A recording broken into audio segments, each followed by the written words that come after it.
The human ship, Ardent Dawn, moved silently through the dark edge of known space. Its metal skin was scarred from old battles, but its engines burned steady and strong. Captain Elias Rowan stood on the bridge, hands behind his back, eyes fixed on the stars ahead. Humans were not the strongest species in the galaxy, nor the oldest, but they were known for one thing that made others uneasy. Humans did not quit. This sector was forbidden by most civilizations. Ancient signals, lost empires, and strange energy storms made it dangerous. But humans went where others would not. That was how they survived their early years among the stars. A sharp sound broke the calm. "Captain," said Lieutenant Mara Chen from the sensor station, "we are detecting a drifting structure. Large. Artificial. No power readings." Rowan turned slowly. "A ship? More like a palace," Mara replied, surprise in her voice. "Alien design." "Massive. And damaged." Rowan felt a familiar pull in his chest. Curiosity mixed with duty. "Bring us closer." Shields up. As the ship approached, the structure became clearer. Towers twisted like frozen flames. Broken crystal panels reflected starlight in strange colors. Parts of it were shattered, as if something terrible had passed through long ago. "No life signs," Mara said, then paused. "Wait. Correction." "One life sign. Very weak." Rowan narrowed his eyes. "One? Yes, Captain."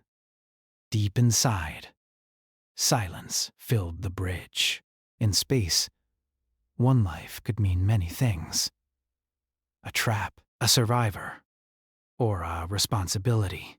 Rowan made his decision quickly. "Prepare an away team." "I'm going." The docking process was slow. The ancient structure did not respond to hails. Human tools had to force an entry, cutting through layers of unknown alloy. When the airlock finally opened, the away team stepped into darkness. Lights flickered on.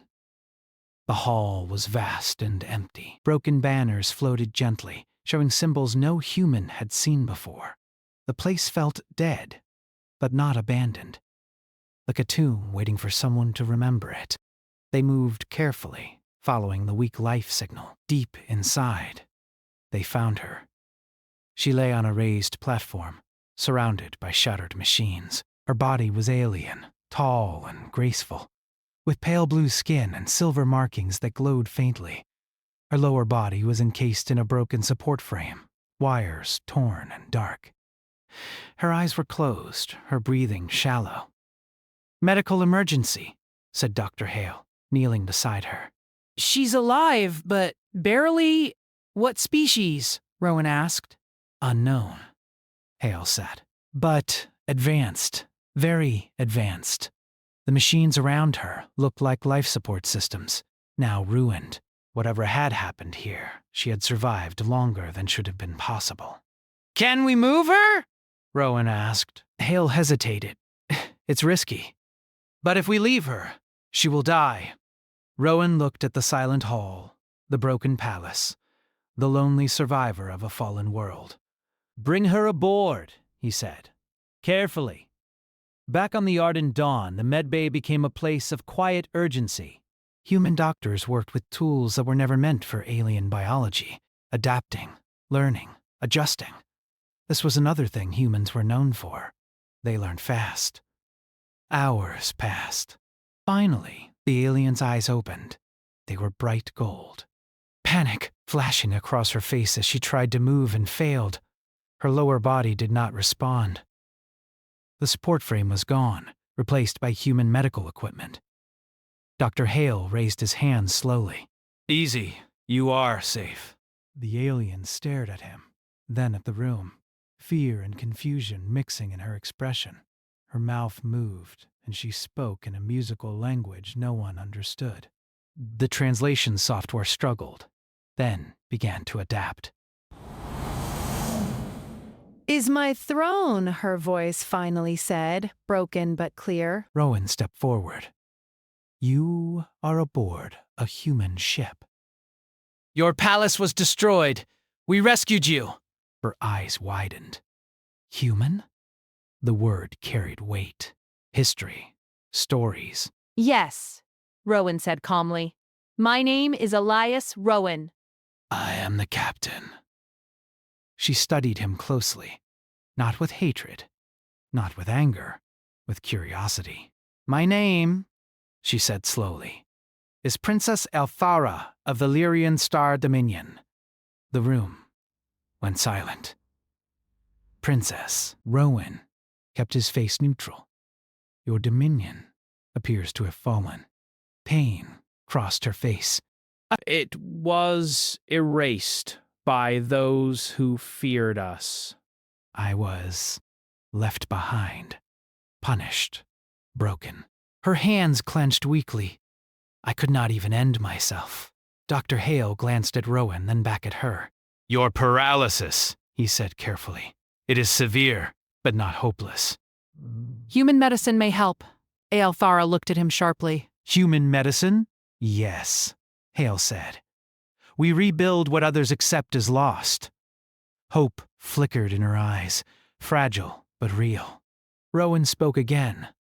Why were you kept alive? She closed her eyes. To suffer. To remember. To be a warning. Rowan felt anger rise in his chest, cold and controlled. Humans knew about cruelty. They had done terrible things in their past, but they had learned, slowly. Painfully. You are not a warning here, he said. You are a survivor. She opened her eyes again, studying him. Why do you help me? Rowan did not answer immediately. He looked around the medbay, at his crew working, adapting, refusing to give up. Because we can, he said, and because we don't leave people to die alone in the dark. The ship's AI chimed softly.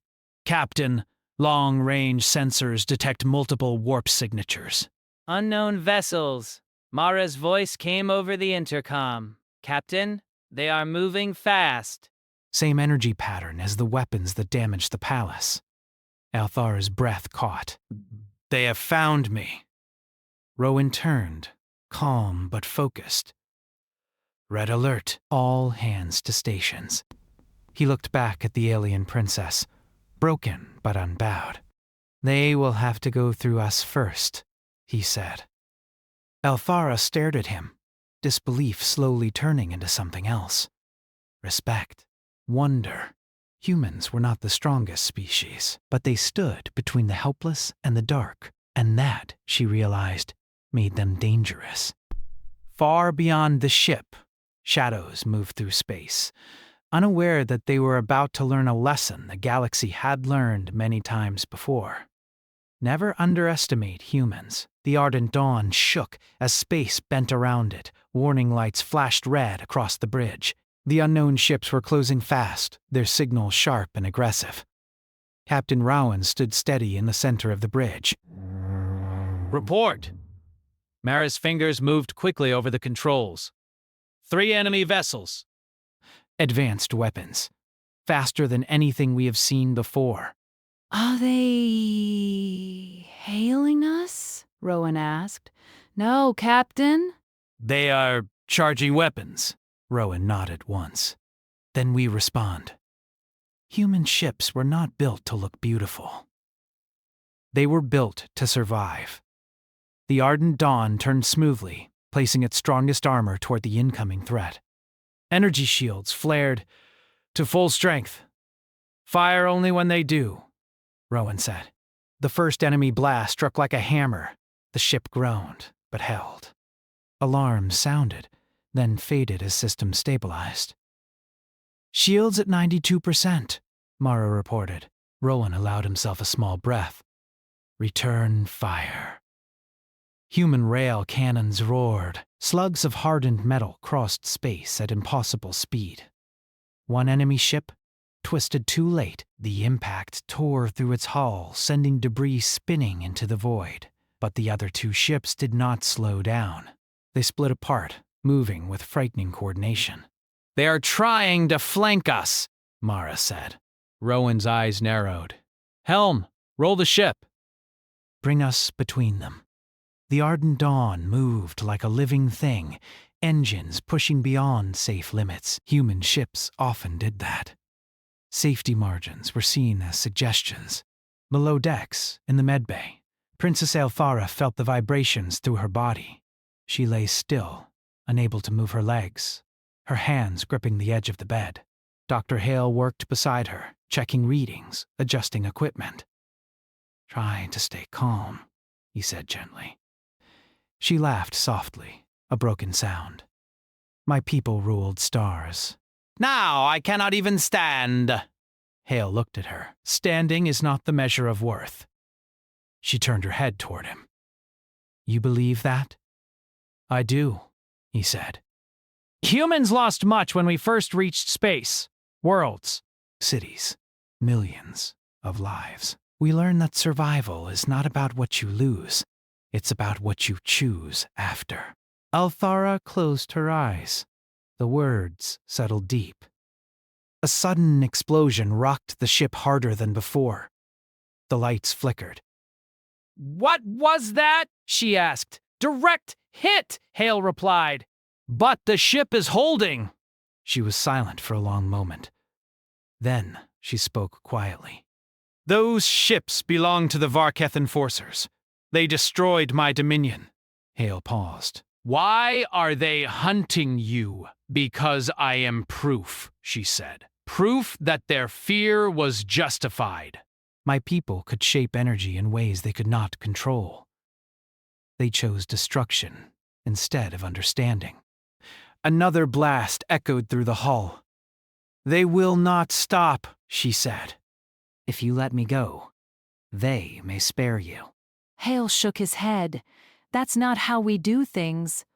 On the bridge, the battle intensified. The enemy ships unleashed focused beams that began to chew through the shields. "Shields at 60%, Mara said, voice tight. Rowan tapped the console. "Prepare the experimental drive." Mara looked at him sharply. "Captain, it's not ready." "It will be," Rowan said. "Humans don't wait for perfect. The experimental drive was a human design meant to bend space in short, violent jumps. Dangerous, unstable, but powerful." Plot the micro-jump directly behind the lead ship, Rowan ordered. "That could tear us apart," Mara said. Rowan met her eyes. "Or it could end this fight." Mara nodded. "Jumping in 3, 2. The universe twisted." For a heartbeat, everything went silent. Then the ardent dawn reappeared behind the enemy vessel at point-blank range. Fire everything, Rowan said. The human ship unleashed hell. Cannons, missiles, energy bursts. All at once. The enemy ship shattered under the assault. The final enemy vessel hesitated. They are retreating, Mara said, disbelief in her voice. Rowan exhaled slowly. "Let them go." The bridge fell quiet, broken only by the hum of systems returning to normal. Damage report, Rowan said. Minor hull breaches. "No fatalities," Mara replied. "We're alive." Rowan nodded. "Good work." He turned away from the command chair. "Take us out of this sector." Full burn. As the ship moved into safer space, Rowan headed for the medbay. Aelfara watched him enter, her golden eyes sharp and searching. "It is done?" she asked. "For now," Rowan said. They retreated. She studied his face. You risked everything for me. We risked everything for a life, Rowan corrected. "Yours happens to matter." Silence filled the room. "My people believed humans were unpredictable," she said slowly. "Dangerous. Too emotional." Rowan smiled faintly. "That's not wrong." She looked at her hands. "If you help me walk again, I will owe you more than I can repay." Rowan's expression hardened slightly. You owe us nothing. "Help is not a transaction. She looked up, startled. Then why? Because someday, Rowan said, it might be us lying broken in the dark, and we hope someone would help. Aelthara's breath trembled. Something inside her shifted. For the first time since her world burned, she felt something other than pain. Hope. Dr. Hale cleared his throat. Captain, we've been studying her condition. The paralysis is caused by a damaged neural lattice. It's advanced, but not impossible. Aelthara's eyes widened. You can fix it? Not quickly, Hale said. It will take time. Experiments. Risk. Rowan nodded. Do it. Hale hesitated. Even if it means modifying human technology with alien biology? Rowan did not hesitate. That's what humans do. Aelthara watched them, disbelief growing into awe. You would change yourselves for me? She said softly. Rowan looked at her. We adapt. That's our strength. The ship sailed onward, carrying a wounded princess, a stubborn crew, and a future that none of them fully understood. Far behind them, in the dark, the Varkith ships vanished into hyperspace, carrying fear back to their masters, because now they knew something new. The human race had chosen a side, and once humans chose, they did not back down. The ardent dawn traveled far from the broken palace and the battle zone. Stars drifted past like quiet witnesses. Inside the ship, time slowed into something careful and fragile. In the medbay, Princess Aelthara became the center of many hours of work. Human doctors, engineers, and AI systems gathered around her condition like a puzzle that refused to be simple. Dr. Hale stood beside a glowing display. Her neural lattice is damaged in a way we've never seen, he said. It's not just broken, it was deliberately altered. Rowan crossed his arms. Torture. Hale nodded grimly. Yes, they wanted her alive, aware, and helpless. Aelthara listened quietly. She'd grown used to hearing her pain described like a machine problem. Still, the human anger in the room surprised her. They feared you, Rowan said, more statement than question.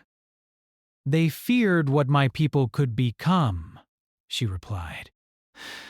So they broke us before we could choose our own future. Hale tapped the console. We believe we can rebuild the damaged pathways using a hybrid system. Human neural mesh combined with her natural energy flow. Aelthara looked at him. What is the risk? Hale did not look away. Failure. Pain. Or change? How? She asked. You may not be the same afterward, he said honestly. Rowan stepped closer. No one is, after survival. Aelthara closed her eyes. For a long moment she remembered her palace before the fire, her people singing in halls of light, her own legs moving freely across crystal floors. Do it, she said. I would rather risk change than remain a ghost. The procedure began the next cycle. She was placed within a medical frame that glowed with soft white light. Thin filaments connected her spine to human-built nodes. The ship's AI adjusted power levels constantly, learning as it worked. Rowan watched from behind the medical glass. He had seen many battles, many losses. This felt different. This was not about defeating an enemy. This was about defying cruelty itself. The first surge of energy made Aelthara gasp. Pain flashed through her body, sharp and bright. Hold steady, Hale said calmly. You're doing well. She clenched her fists. I will not break. Hours passed. At last, the systems powered down. The room went quiet, except for slow breathing. Hale checked the readings, then looked up at Rowan. We won't know immediately. Neural recovery takes time. Rowan nodded. Let her rest. Aelthara slept. While she rested, the ardent dawn changed course. Mara approached Rowan on the bridge. Captain, we're receiving encrypted signals. Multiple sources. Who? Rowan asked. Independent systems, fringe species. Some former members of the Lyrian trade network. Rowan raised an eyebrow. They know she's alive. Yes, Mara said. And they are afraid. And hopeful. Rowan stared at the stars. Send a message. No secrets. Tell them she is under human protection. That will draw attention, Mara warned. Rowan smiled faintly. Good. Days passed. Aelthara woke slowly. Her body felt different. Heavy, but present. She focused, not daring to hope. Then she felt it. A faint sensation in her legs, like distant warmth. Her breath caught. Doctor, she whispered. Hale rushed to her side. What is it? I can feel, she said, tears forming. Just a little. Hale checked the readings, eyes widening. It's working. Rowan entered moments later, alerted by the change. He stopped when he saw her face. She was smiling. You were right, she said. Humans rebuild what others abandon. Rowan nodded, one step at a time. As her recovery continued, Aelthara began to spend time outside the medbay. She was moved carefully through the ship. Seated in a support chair, she watched humans work, argue, joke, and solve problems with stubborn creativity. They did not bow to her. At first, this confused her. Then, slowly, she understood. They respected her, but they did not see her as above them, or below. One day, she spoke to Rowan on the observation deck. Your people are strange, she said. Rowan chuckled. We've been told you follow no caste. No birth rule. Even your captain answers to others. Rowan nodded. Authority is earned and questioned. In my dominion, she said softly. I was born to rule. And now? Rowan asked. She looked out at the stars. Now I must decide who I am without a throne. The moment was interrupted by alarms. Mare's voice echoed through the ship. Captain, incoming transmission. Varkith origin. Rowan's expression hardened. On screen, the image flickered to life. A tall, armored alien appeared, eyes cold and sharp. Human captain, the Varketh commander said. You possess property that belongs to us. Rowan's jaw tightened. She is not property. She is a weapon, the commander replied. Return her, and we will forget this insult. Aelthara watched from her chair, fear rising, but also anger. Rowan stepped closer to the screen. No. The commander's eyes narrowed. Then you choose war. Rowan's voice was calm. We choose people. The transmission cut. Mara swallowed. Captain, they're mobilizing fleets. Rowan turned to the crew. Prepare for long-term engagement. Aelthara rolled her chair forward. This is my fault. Rowan shook his head. No.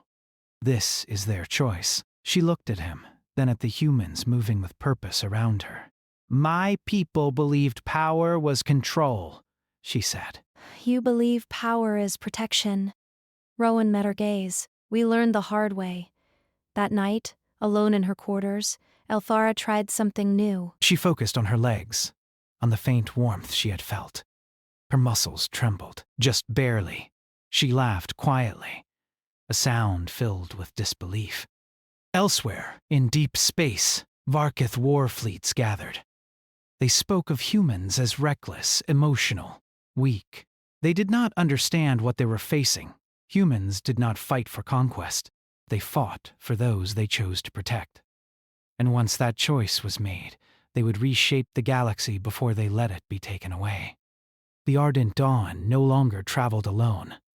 Around it, human-built escort ships moved in loose formation. Some were old, some newly built, but all carried the same signal. a simple message repeated across open channels. Human protected vessel. Do not engage. The message did not stop the Varketh fleets. In the briefing chamber, Captain Rowan stood before a large star map. Red markers filled the display, showing enemy movements. Blue markers showed human allies, and a few brave independent ships that had answered the call. They are coming in force, Mara said. More ships than we can fight head on. Rowan nodded. Then we don't fight head on. He turned to the gathered officers. Humans do not win by strength alone. We win by thinking sideways. Plans formed quickly. Human tactics favored misdirection, layered defense, and using the enemy's confidence against them.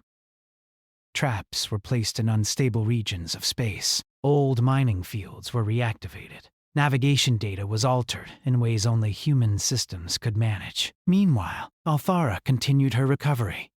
She stood for the first time in a long while, with the help of supports. Her legs shook violently, but they held. Dr. Hale stayed close. Slow. Don't rush. I waited too long already, she replied, breathing hard. Each step was pain. Each step was victory. The crew watched quietly. No cheers, no applause, just respect. Later, Rowan met her in the training chamber. She stood using a frame, her posture still uncertain. You should be resting, he said. She looked at him steadily. Should be preparing. For what? Rowan asked, though he already knew. For the end of hiding, she replied. She touched the glowing markings along her arms. My people could shape energy through focus and emotion. The Varketh feared that. Rowan crossed his arms. Can you still do it? Not like before, she admitted, but differently. She concentrated. The lights in the room flickered slightly. Rowan raised an eyebrow. That's new. Human technology changed the flow, she said. It made it less refined. More forceful. Rowan smiled faintly. Sounds human. The first battle came sooner than expected. Varketh scouts entered the outer trap zone. Human sensor ghosts made them see false fleets. Mines detonated in controlled bursts, scattering formations without killing them. Confusion spread. Enemy fleets breaking formation, Mara reported. They're not used to this. Good, Rowan said. Fear makes mistakes. The Varketh responded with brute force, pushing forward anyway. The real battle erupted near a dying star. Radiation storms made precision difficult. Humans had planned for that. Release drones, Rowan ordered. Hundreds of small human drones swarmed, broadcasting false signals, absorbing fire, and feeding real-time data back to the fleet. The ardent dawn moved like a shadow, striking from unexpected angles. Rail cannons fired. Ships fell. But the Varketh numbers were overwhelming. Captain, Mara said urgently. They're pushing through. We can't hold forever. Rowan looked at the tactical map, then made a decision. All ships, pull back, he ordered. Phase 2. The human fleet retreated, drawing the Varketh deeper into unstable space. Aboard the Ardent Dawn, Althara watched the battle data in silence. Her hands trembled. This will not be enough, she said quietly. Rowan turned to her. Then tell us what will. She closed her eyes. Memories surfaced, ancient teachings, forbidden techniques. There is a resonance field, she said. My people used it only once. It amplifies intent across space, but it requires focus and connection. Rowan frowned. Connection to what? To minds, she said. Many minds. Rowan looked around the bridge. Humans stared back at him, curious, afraid, ready. You want to link with us, Rowan said. Yes, she replied.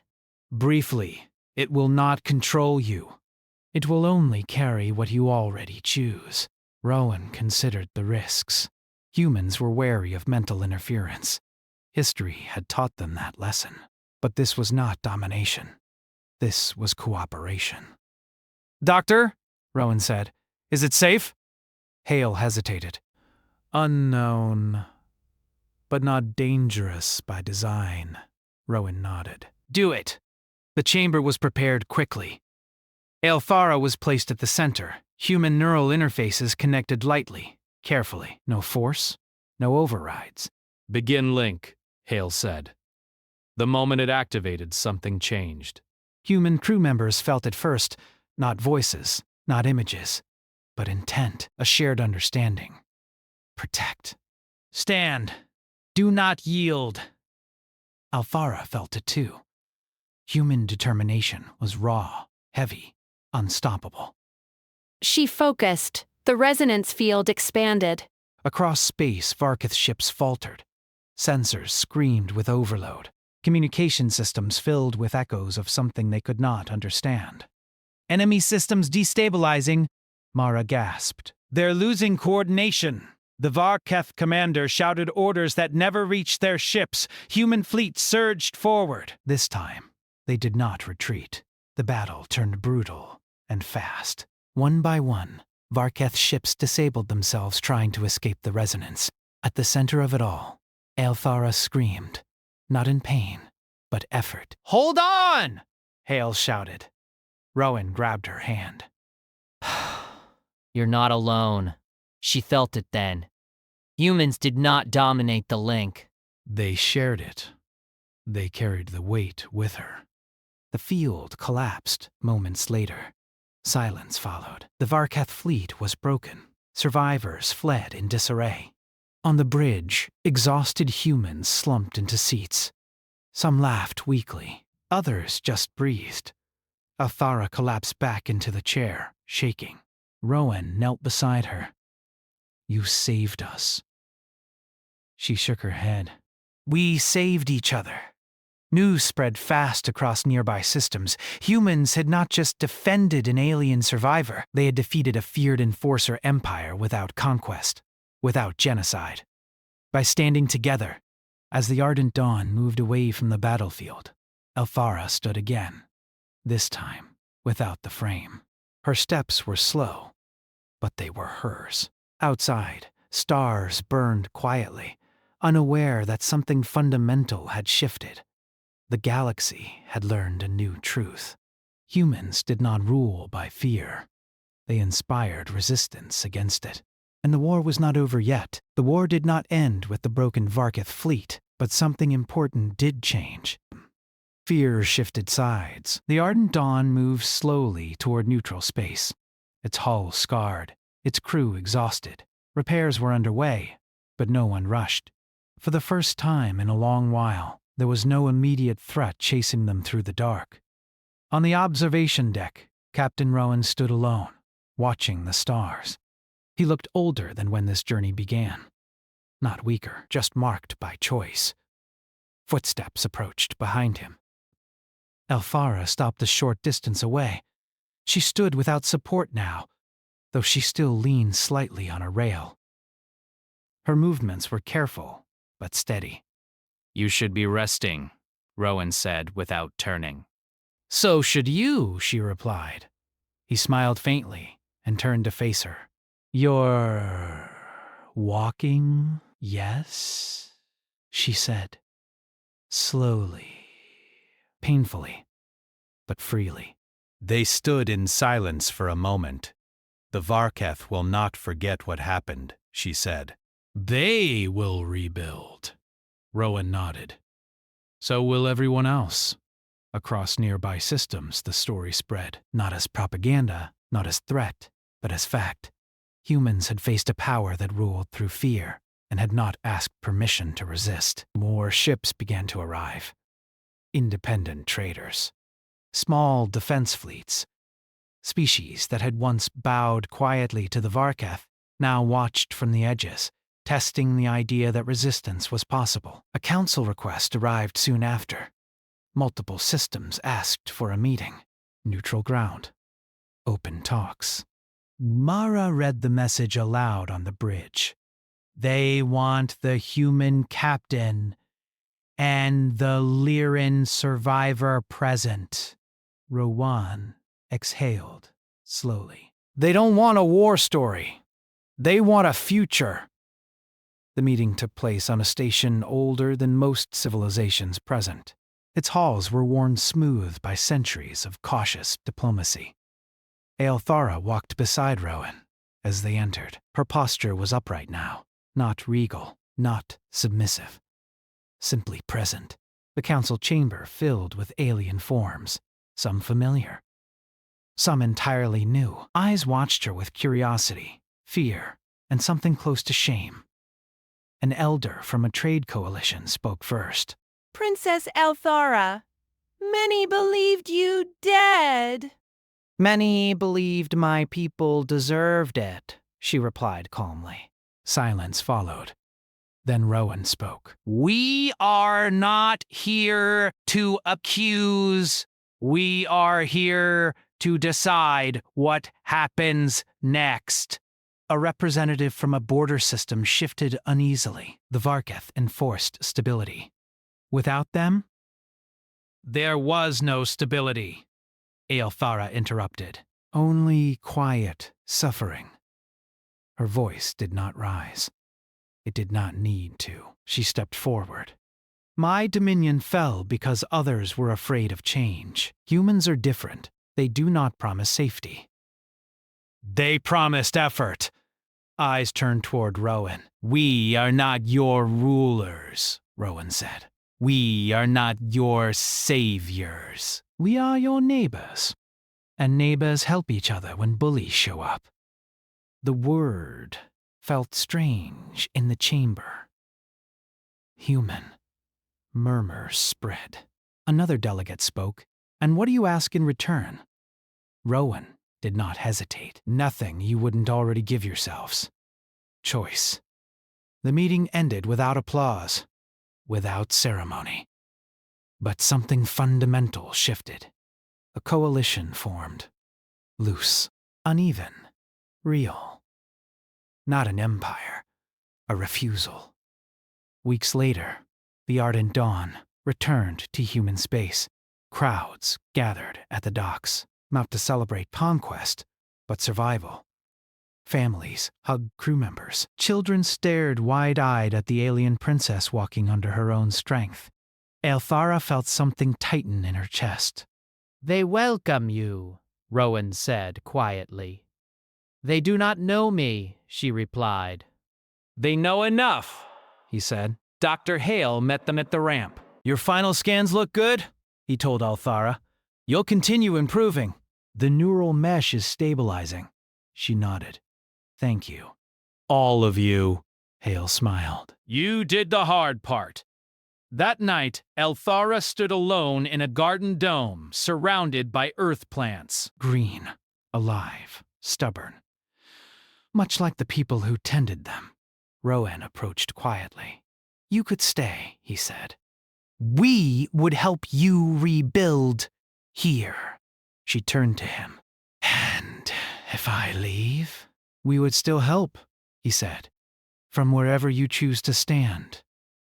She smiled softly. That is the difference, isn't it? Yes, Rowan said. It is. She looked up at the stars. My people believed leadership meant being above others, watching over them. She met his gaze. You believe it means standing beside them? Rowan shrugged. It's harder that way. She laughed quietly. Yes, it is. In the months that followed, Aelthara traveled. Not as a princess, not as a weapon. As a witness, she spoke of cruelty and of kindness, of a species that chose to help when it would have been easier to walk away. The Varketh did not return in force, not yet, they watched. They learned fear, and somewhere deep in human space, the ardent dawn prepared for its next mission. Humans did not seek to dominate the galaxy. They simply refused to let it be ruled by monsters. And that, more than any weapon, changed everything. The end.